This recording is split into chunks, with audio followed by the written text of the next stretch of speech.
அம்மன் சிலை பார்த்தீங்கன்னா, முகம் அப்படிலாம் இல்லாம, முகத்துலேருந்து கை, கால் எல்லாமே பார்த்தீங்கன்னா, நாகங்களால ஆன உருவமா இருக்காங்க அம்பாள். இது வந்து கார்கோடகன் நாகம். இவர வழிபடும்போது சனி தொல்லையிலேருந்து நம்ம விடுபடலாம். குறிப்பா 7 நாட்டு சனி, அஷ்டம சனி, அர்த்தாஷ்டம சனி போன்ற சனி தோஷங்கள்லேருந்து இவர வணங்கும்போது நமக்கு நிவர்த்தி கிடைக்கும்.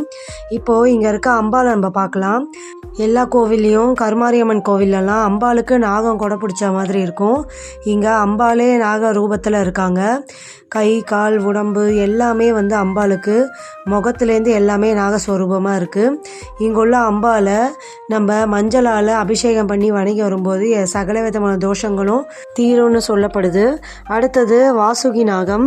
இந்த வாசுகி நாகத்தை நம்ம வழிபடும்போது கற்பக விருட்சம் போல் நம்ம கேட்டதெல்லாம் கொடுக்கக்கூடியவர் தான் இந்த வாசுகி நாகம். இவங்களுக்கு நெய் விளக்கேற்றி மஞ்சள் தூளால் வழிபடுவது சிறப்பான ஒரு வழிபாடாக